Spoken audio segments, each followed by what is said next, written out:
Hey up, Rock God 2004 back with another video for you, and Happy New Year. I've been wanting to do this now for a few days. I did intend to do it before New Year's Day, but it hasn't happened. This has been a pretty difficult one to do. I'm going to have to give some honourable mentions that I would have loved to have included, but it's a top 10. So this is my top 10 favourite 4K releases of 2025. But before I start with number 10, I'm going to go through the honourable mentions. First honourable mention, it doesn't look the most amazing 4K, but I was just so glad that it finally got a release. I'm going to go with Death Wish 3. Another honourable mention, this was the first time I'd ever saw this film. This was a blind buy and a bit of a risk because it was a box set, but I'm so glad I got it. A bit of a chew getting it because I don't think these shipped internationally, but this is the US release of The Deadly Spawn. This next honourable mention I really would love to put in the top 10 because this joint with Carrie is my favourite Brian De Palma film, and they did such an amazing job with this. This blows that Kino Lorber release out the water. This is Arrow's release of Dress to Kill. Never looked better. Another great Arrow release, and this for me was one of the biggest surprises of the year. The fact that it not only got a 4K release, but with a gorgeous slip, and it looked fantastic. I love this film. The Stuff. Another honourable mention from the States. This one was from Cauldron Films, and again, they don't ship over here. So I had to right carry on getting this. This is a video nasty. What a great film this is. If you like your grimy, violent thrillers, whether it be Death Wish, Fight for Your Life, that kind of stuff, I think you're going to like this. This is the Mad Foxes, and it looks fantastic, and what a beautiful addition. Another honourable mention, this is a Vinegar Syndrome release, and another one that made it onto the video nasties list. I think this one was a section 3. Beautiful slip cover, and you get the original artwork. What a film. I just love this film. It's just a really good ghost story. The Nesting. That's the original artwork. And the final two honourable mentions are both Kino Lorber. I've got to admit, since the Carry On with Dress to Kill, every other thing I've had on Kino Lorber has actually looked really decent. But I didn't expect them to release this, and this 4K looks absolutely fantastic. April Fool's Day. And the final honourable mention, again, another Kino Lorber, like I said. I really wanted this in the top 10 because I absolutely love this film so much. Silent Scream. If you haven't seen this, you're missing out. Right, let's get into the top 10. Now, some of these I've had to include a sequel as well, type of thing, rather than just do the one release because they were released together. And for me, they're kind of part of the same thing. I couldn't pick one without the other. So this was definitely one of the biggest surprises, more so than The Stuff. And these were from Arrow also, and I got the US one because you could only get one of them over here, but these are both US. This is the remake and the prequel to the Texas Chainsaw Massacre. Texas Chainsaw Massacre and the Texas Chainsaw Massacre The Beginning. The Texas Chainsaw Massacre is one of the best horror remakes, period. It's amazing. This is the one that you couldn't get over here. I don't know why, but if you want this and you really like the film and you're thinking, oh, well, I can't get it because it's in the States. Yes, you can. Go onto Arrow's US site and get it. Texas Chainsaw Massacre, The Beginning. What a prequel to this. You'll see things in the Texas Chainsaw Massacre and you'll be wondering, like, for instance, there's an old guy in a wheelchair with no legs, and you might be thinking, like, what the hell has happened to him? And you think, is he a Vietnam veteran? in the beginning, it's all explained. In theory, you could watch that one first because it does take place before that one. However, I think you need to watch the Texas Chainsaw Massacre first to sort of get acquainted with the characters, and then you'll relate to the prequel more. So my number 10 is the Texas Chainsaw Massacre and the Texas Chainsaw Massacre, the beginning. Number 9. I wasn't going to put this further up because it's not the best edition that's ever been released of it, but I got both of them. There's a steelbook and there's a regular one with a slipcover from America. This is the 50th anniversary release of Jaws. I love that slip. Now, the reason I've picked this, it's not because of the film really, it's because of the packaging. Not so much the steelbook, but I love that. But also, you get this new documentary in there as well, which you don't get in any other Jaws edition but these. Jaws at 50, I think it's called. So, even though it meant buying the film again, it was well worth it just to get that documentary, because if they'd released it on its own, I'd have bought it. But thankfully, I actually like this packaging anyway. So that's my number 9, Jaws 50th anniversary. Number 8. This is where you'll understand why I couldn't just pick the one. I think this was another huge shock when this got announced, when these got announced even. And these just went. And I'm so glad I managed to get them. Arrow Video. They've done amazing this year. Fistful of dollars for a few dollars more, and The Good, the Bad and the Ugly. The trilogy. Look at them. Absolutely stunning sets. Now, I've always thought that The Good, the Bad and the Ugly was my favourite one of the 3, but when I watched these, the one I enjoyed the most was actually the second one, for a few dollars more. What a film that is. I think the reason I didn't enjoy The Good, the Bad and the Ugly as much is I watched the extended cut, which I'd never, ever, ever seen before. And that extended cut for me, it was hard going. I was struggling after the 2-hour mark. And I think the reason for it is there is far, far too much of the war bit going on. Like the cavalry and all that. It goes into it far too much. It was unnecessary for me. I watch these because they are entertaining spaghetti westerns. I didn't watch it because I wanted to watch a fucking horror film. Horror film? What a bell end! Let me rephrase that. I watched these because I wanted to watch spaghetti western films. I didn't want to watch a fucking war film. Alright.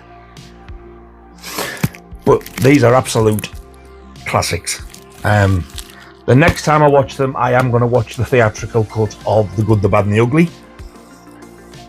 Something's telling me I'm still going to go for a few dollars more, because I can't tell you how much I enjoyed that film. But yeah, what can I say? It doesn't come much better than this as far as westerns go. So that's the Dollars trilogy from Arrow Video. My number 7 is this. It's the Hammer release of Captain Kronos, Vampire Hunter. And the reason I'm doing this is because I don't know where I've put mine. I've got 3 of the Hammer sets, and it was out of this and the Frankenstein one they released. I'm going for this because when this come out, it was just absolutely amazing. The film was fantastic. I'd never seen the film before. The special features are absolutely awesome, and it was a 5-disc set. Put it this way, when I watched the film, I then watched it again through twice and listened to the audio commentaries. I never listened to the audio commentaries. And then there was this amazing little featurette on it, going back to the director's house and showing you around. Was it Ian Clemens, I think they called him? He had something to do with Doctor Who. And the house is as he left it when he died. His wife's still there and his sons are still there. Fantastic set. I haven't watched all the extra features in the Frankenstein set yet. That may overtake it, because I am dying to see that Christopher Lee and Peter Cushing interview. Apparently it is supposed to be absolutely heartwarming, and it just melts your heart as well. Either way, it's going to be one of those two. That's when I find the fucking things. Yeah. So that's my number 10, 9, 8. My number 7, Captain Kronos, Vampire Hunter. My number 6, this is just a bog standard 4K with a slipcover. But not only did this film absolutely blow me away, I could not believe how good this looked. The picture quality on this was absolutely beautiful, and what a film. So my number 6 is Final Destination, Bloodlines. If you like these and you haven't seen this, I was very dubious. I did not want them to make this. I was quite happy with the ones that finished it off really good in the 5th one, and I thought, why are you doing this? And then my buddy Andy at Forgotten Welder Movies, I'll leave a link below to Andy's channel, very, very kindly bought me this. He just desperately wanted me to see it. So he watched it, we did a little watch along, and my God, it blew me away. It's brutal. What a fantastic film. But the picture quality, it's just absolutely breathtaking. So that is my number 6, Final Destination, Bloodlines. Number 5. This and number 4 are in no particular order, because these are just as good as each other up to now. But this film absolutely blew me away. This, or the next one, is it is one of these two will be my favourite film of 2025. And it may well be this one, because this film is absolutely phenomenal. Weapons. If you haven't seen this, oh my God, in my opinion, you are fucking missing out. It's so different. It's original. There's one little bit where you might just think, because I did, when I was at the cinema, there was one little bit up and I was like, here we go. It's going to go stupid here. But it didn't. You see something, you go, fuck. And it's part of a dream. Weird things happen in dreams. But apart from that, all I'll say to you is it involves a dirty great big gun with a number on the top, like in digital numbers. It's just part of a dream. That's all I'll say. But my God, this is one creepy film.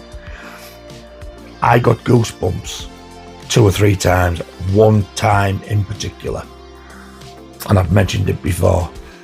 Watch this and just look for the scene where the woman is just sat in the car looking at a house at night, and then the house door opens. That scene, I've never felt so uneasy in a long time. What a film. This is absolutely brilliant. I can't tell you how much I love this film, honestly. So that is my number 5. The Fantastic Weapons. So it's going to be no surprise to know that my number 4 is the equally as amazing Sinners. Now, when this came out, for some bizarre reason, the slipcover is like rocking horse shit. Weapons, you can go and get it now, but this, I don't know what the hell the problem was. I can thank my very good friend Pete for getting this for me. He got me this. I'll leave a link below at Pete's channel. Because they had the slipcovers down south, we didn't get them up here. But this, oh Jesus Christ, this film's amazing. the best way I can describe this is it's like crossing From Dusk Till Dawn with Crossroads, the one with Ralph Macchio where he's going across country with his guitar. Yes. And The Colour Purple. With a little bit of Fright Night and Salem's Lot thrown in for good measure. That's the best way I can describe it. This is just so different. And there's certain scenes in this that were made for IMAX. So when you're watching this and you get your black bars at the top, when it gets to those scenes, the screen just fills and you just like go like, oh, it's beautiful. It is beautiful. But this film, my God, it is so entertaining. I didn't realise. I don't want to spoil it. But obviously there's vampires in it, because I've said From Dusk Till Dawn and Fright Night. But there's a bit where this, like, head vampire, he looks like, you know, like the typical American country outback, you know, with the dungarees and all that. He looks like that, but he's got an Irish accent. I didn't realise till one of the lads told me. He's actually the main thug, the main chav in Eden Lake. I couldn't believe it. He's absolutely phenomenal in this. Exactly like Weapons, I can't recommend this film enough. So that is my number 4 or 5, depending which out of that and Weapons. Sinners. My number 3. Now, as much as I like this film, this is not in my top 10 for the film itself. It's for how good the transfer is. And this edition is absolutely stunning. And it is a really, really good film. But I need the ending explaining to me still. And another Section 3 video nasty. And this is Second Sight's amazing edition of Possession. Look at that. It's so beautiful, it's obscene. And it weighs something as well. I did want to put a Reanimator in here as well, because I got that and this for Christmas. But I haven't watched it yet, Reanimator. So I don't know what the transfer is like, but I can imagine it to be good. It's Second Sight, and I've heard good reports about it. But this, what a film this is. If you've never seen this and you're thinking, like, what's it about? It's just very briefly and very vaguely. It starts off as Sam Neill and the other one who I can't pronounce her name, the woman. They're a married couple and they're going through a rough patch. And you see him come back, he's been working away, and she just hits him with basically, I want a divorce, I want to leave you. And you can feel, just by watching, you can feel the pain coming from both of them.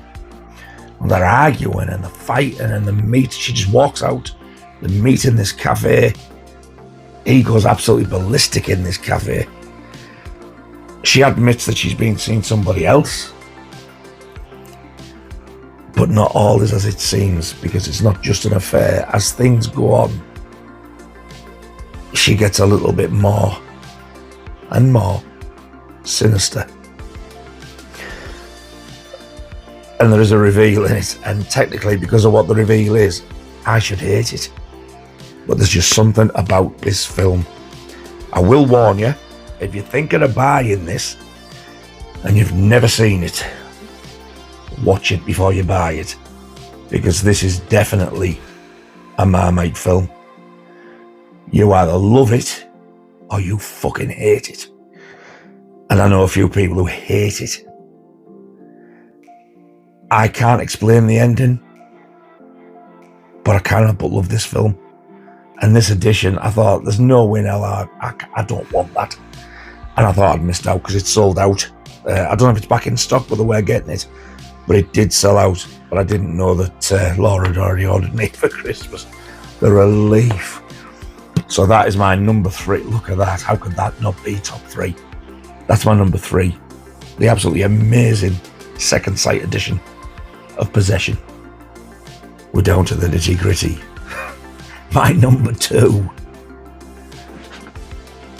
My second favourite 4K of 2025. Had my number 1 not come out when it did, this, without any shadow of a doubt, was going to be my number 1. It's one of my favourite films. It's been screaming for a 4K, and my God, did Warner Brothers do an amazing job on this. For me, before I got the new telly anyway, I said this looks better than Jaws. I have never seen a film look this good for a film of its age. So because of what did come out, unfortunately this one did not make the number 1 slot. But it thoroughly deserves it. Dirty Harry. Wow. If you have not watched this in 4K, it is absolutely breathtaking. I watched this one with Andy as well. We both got the collector's one.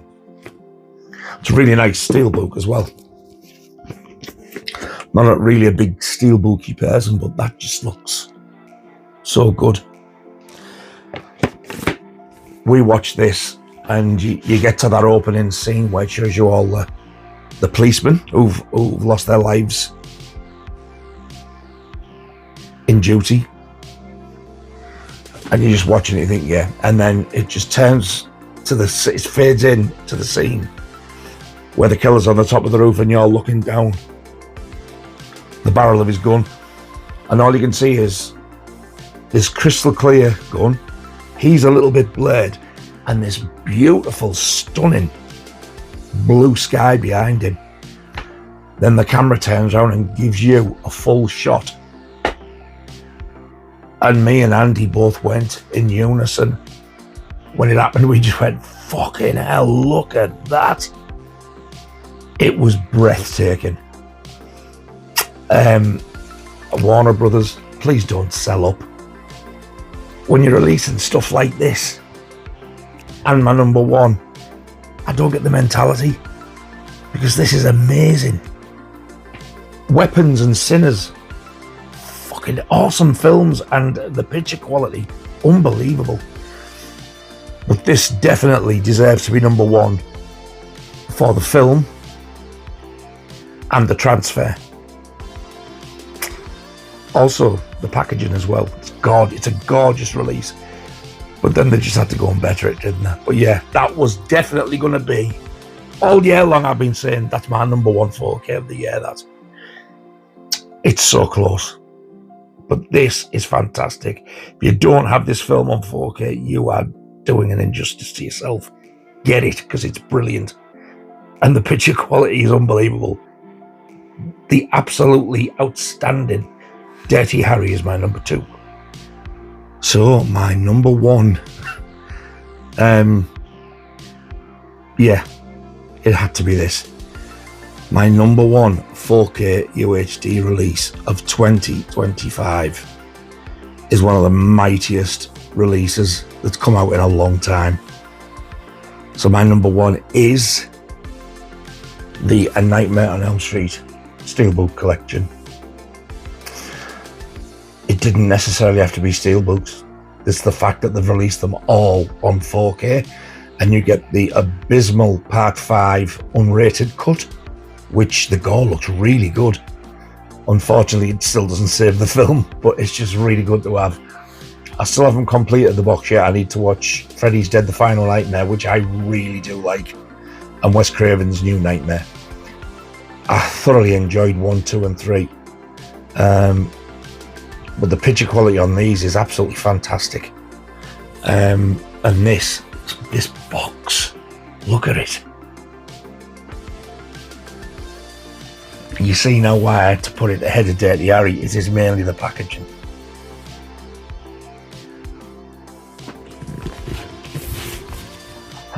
When this got announced, it was a pre-order for me straight away from day 1. A lot of people didn't. I'm going to wait and see what it looks like. You're telling me, well, that's your tough shit. And because of that, people missed out. You can always pre-order and you can always cancel if you don't like the look of it when the artwork comes out. So I'm just over the moon that I've got this. I might actually watch Freddy's Dead today because I need to get these finished. I've only got 2 to go. But what a beautiful release this is.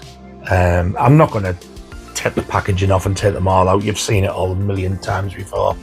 But the original Nightmare on Elm Street is an absolute amazing horror film, and it's an absolute classic.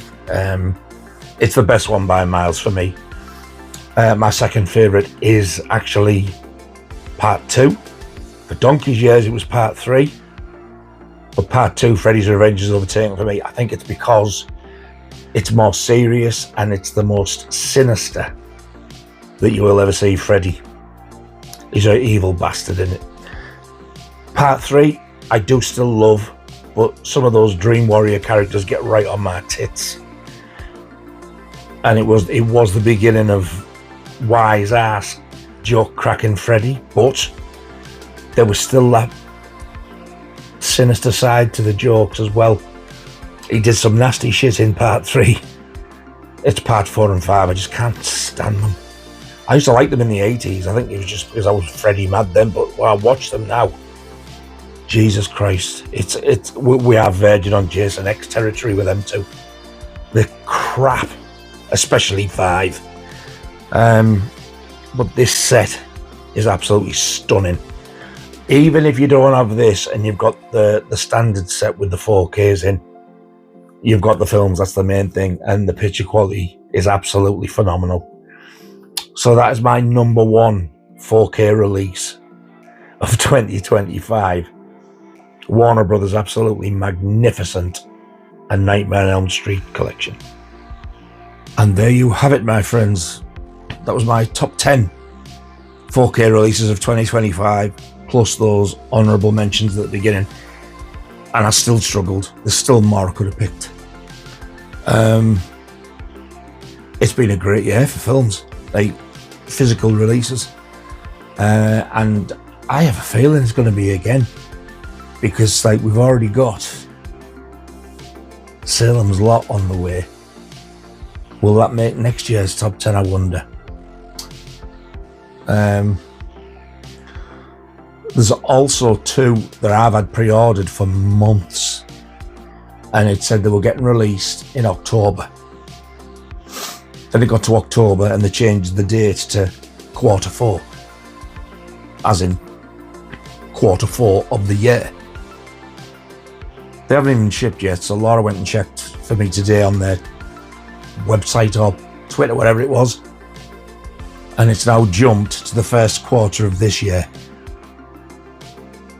To say I'm pissed off is a bit of an understatement, but they'll get here eventually. I just hope they get here before I pop my clogs, because I would like to watch them. So I'm not going to say what they are, because I'll be doing an unboxing when they eventually turn up, and they may well be runners up for next year's top 10 as well. So there you have it. I hope you enjoyed that. I have enjoyed doing it, even though, God, it was difficult. And yeah, I'll be doing a joint one with Darren as well. But that's not just going to be 4K, that's going to be releases, so there might be some Blu-rays and that, so it may well be different. Thank you so much for watching, all 2 of you. I really do appreciate it. And I just want to say as well, thank you. I've had some fantastic comments on the last couple of videos I did. I swear to God, you are absolute diamonds. You say the loveliest things. And I can't tell you how much it means. There is somebody who left a comment, and it was a female. Didn't get the name, but you'd only get a notification at the top of your phone. And I dropped it down, and all I saw was, "Hi Nigel, first time commenting." And then when I clicked on it, they've deleted it. Make yourself known, young lady. Come back and tell me what you said, because you've done it now. You've got me bloody curiosity. So I think she had long dark hair from what I could see, possibly glasses, I can't remember. But it's pissing me off that you've deleted the comment. I want to know. You know you are, because if you're watching this, you were the only one who said first time commenting. Don't be shy. Just put your comment back.